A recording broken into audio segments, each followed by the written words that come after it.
نہ اس کو سکوٹر بنانا ہے نہ ہی اس کے اندر سختی کرنی ہے. کلیئر ہو گیا؟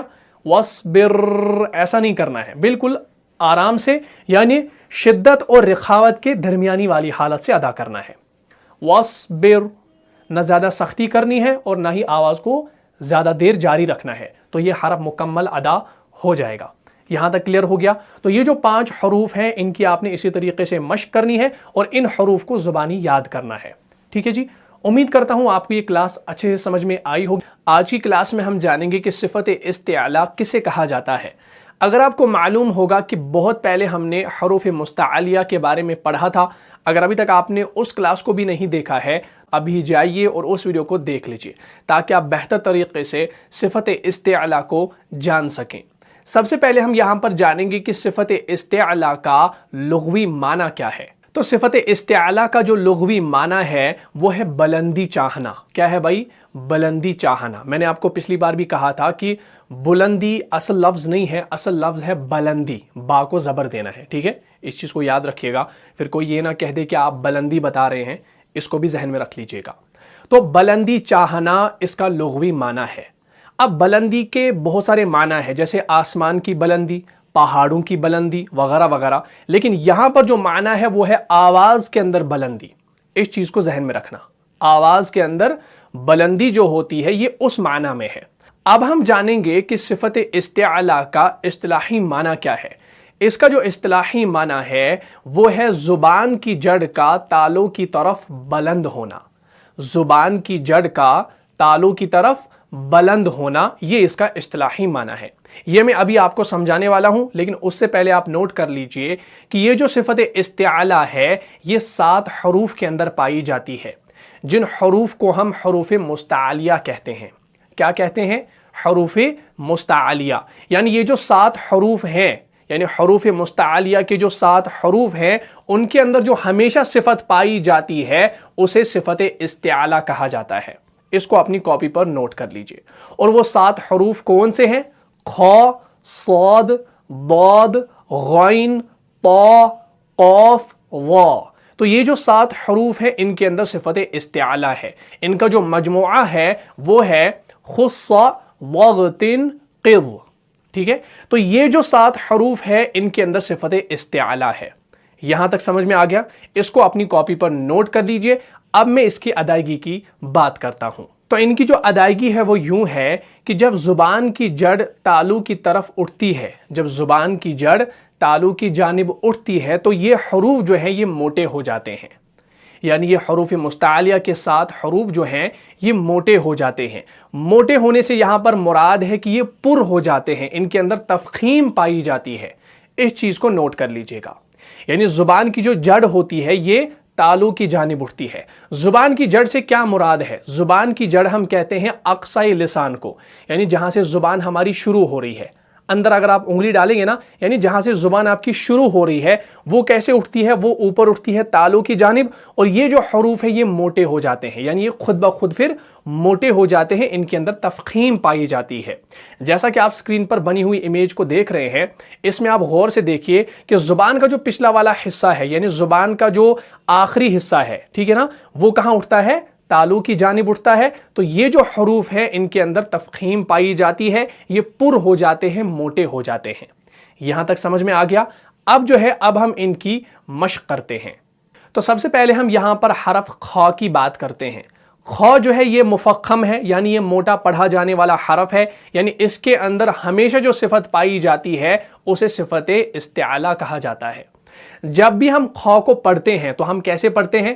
حمزہ خ زبر اخ، اخ، اخ، یا ہم پڑھتے ہیں خالدین، خالدین، خ، خ، خ. دیکھیے یہ موٹا ہے خ. اگر ہم اس کو باریک کریں گے تو یہ کیا بنے گا؟ کھ، کھ، کھ، کھ. تو یہ کاف اور ہا بنے گا، کاف اور ہا بنے گا یہ اگر ہم اس کو باریک کریں گے، لیکن ہم نے اس کو موٹا پڑھنا ہے. خ، کھ، کھا، کھا. کھا جو ہے نا یہ غلط ہے. خالدین فیہا. کلیئر ہو گیا؟ تو یہ خا کی ادائیگی ہے. ٹھیک ہے، اب ہم یہاں پر صاد کی مشق کرتے ہیں. صاد جو ہے یہ بھی مفخم ہے، یعنی یہ بھی موٹا پڑھا جانے والا، پر پڑھا جانے والا حرف ہے. تو جیسے ہم پڑھتے ہیں صابرین، صالحین، صا. اگر ہم اس صاد کو باریک پڑھنے لگے تو کیا بنے گا؟ صالحین، صابرین. تو صاد جو ہے یہ سین بنے گا. تو سین اور صاد میں اگر ہم نے فرق کرنا ہو تو ہم کیا کریں گے؟ ہم صاد کو موٹا پڑھیں گے، سین کو باریک پڑھیں گے. اگر ہم نے صاد کو بھی باریک پڑھ لیا تو سین اور صاد میں کوئی فرق نہیں بچے گا. اس چیز کا آپ نے خیال رکھنا ہے. اب ہم یہاں پر مشق کرتے ہیں ضاد کی. ضاد جو ہے یہ ایک ایسا حرف ہے جسے ہم حرف حافیہ کہتے ہیں.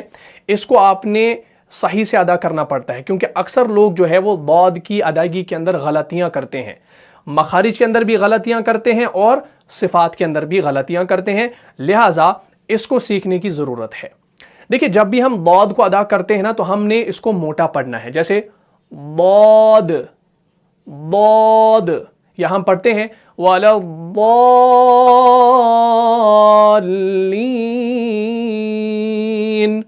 اب یہ ضاد جو ہے نا یہ موٹا ہے، یہ مفخم ہے، ٹھیک ہے نا. اگر ہم اس کو باریک پڑھنے لگے نا تو یہ دال بنے گا. جیسے دا، تو یہ دال کی شکل اختیار کر لے گا. اس چیز کا خیال رکھنا. تو ضاد کو بھی آپ نے موٹا پڑھنا ہے. اس کے بعد ہے غین. غین جو ہے یہ بھی موٹا ہے، مفخم ہے. تو جیسے ہم پڑھتے ہیں نا غیر، یا ہم پڑھتے ہیں غافلین، غافلین. تو غا ہم پڑھتے ہیں، ٹھیک ہے نا. اگر ہم اس غائن کو باریک پڑھنے لگے تو یہ کیا بنے گا؟ گافلین. تو یہ گاف بنے گا جو کہ عربی زبان کے اندر ہے ہی نہیں. کلیئر ہو گیا؟ تو گاف نہیں پڑھنا ہے بلکہ غا پڑھنا ہے. غائن، غا، غا، غا، غا، غا، غا. تو گاف نہیں پڑھنا ہے، غائن پڑھنا ہے. غافلین. کلیئر ہو گیا؟ اس کے بعد ہے طا. طا جو ہے یہ بھی مفخم ہے. اگر آپ نے اس طا کو بھی باریک پڑھ لیا تو تا اور طا میں کوئی فرق نہیں بچے گا. طا کو آپ نے موٹا پڑھنا ہوتا ہے. جیسے ہم پڑھتے ہیں صراط المستقیم، صراط المستقیم. ہم پڑھتے ہیں طا المستقیم. اگر ہم اس طا کو باریک پڑھنے لگے تو کیا بنے گا؟ صراط المستقیم. تو یہ تا بنے گا. تو تا اور طا میں کوئی فرق ہی نہیں بچا. اسی وجہ سے طا کو آپ نے موٹا پڑھنا ہے، تا کو آپ نے باریک پڑھنا ہے. تو یہ دونوں حروف جو ہے ادا ہو جائیں گے. کلیئر ہو گیا؟ اس کے بعد ہے قاف. قاف جو ہے اس کو آپ نے موٹا پڑھنا ہوتا ہے. جیسے ہم پڑھتے ہیں قاف، قاف، یا ہم پڑھتے ہیں قل اعوذ برب الفلق، فلق. اب یہ قاف جو ہے نا یہ بھی موٹا ہے، مفخم ہے. اگر آپ نے اس قاف کو باریک پڑھ لیا تو یہ بنے گا کل، کل، قل، کل، قل، کل. تو دیکھیے کتنا ڈفرنس اس کے اندر ہے. کاف بن جائے گا یہ پورا تو آپ اس کے اندر غلطی کریں گے. تو اس کو بھی آپ نے موٹا ہی پڑھنا ہے. اس کے بعد ہے وا. وا جو ہے یہ بھی مفخم ہے. تو جیسے ہم پڑھتے ہیں نا ظالمین، ظالمین، حروف لثویہ میں سے ہے. ظالمین، ظلم، ظلم، ظلم. اگر آپ نے اس کو باریک پڑھ لیا تو یہ بنے گا ظلم، ظلم. تو یہ ذال بنے گا. کلیئر ہو گیا؟ تو ذال اس کو نہیں بنانا ہے، اس کو وا پڑھنا ہے. تو اگر آپ اس کے اندر خیال کرتے ہیں، اگر آپ ان کو موٹا پڑھتے ہیں ہر ہمیشہ، تو آپ پر اور باریک کے اندر بھی فرق کر پائیں گے اور قرآن مجید کو صحیح طریقے سے پڑھ بھی پائیں گے. کیونکہ اکثر لوگ جو غلطیاں کرتے ہیں وہ پر اور باریک میں کرتے ہیں. میکسیمم جو غلطیاں ہوتی ہیں وہ پر اور باریک میں ہوتی ہے. تو اس چیز کا آپ نے بڑا دھیان دینا ہے. تو انشاءاللہ یہ کلیئر ہو جائے گا. تو بار بار اس کی مشق کیجئے. تو امید ہے آپ کو یہ سمجھ میں آیا ہوگا. تو مجھے اجازت دیجئے اور مجھے اپنی دعاؤں میں یاد رکھیے گا. السلام علیکم ورحمۃ اللہ وبرکاتہ.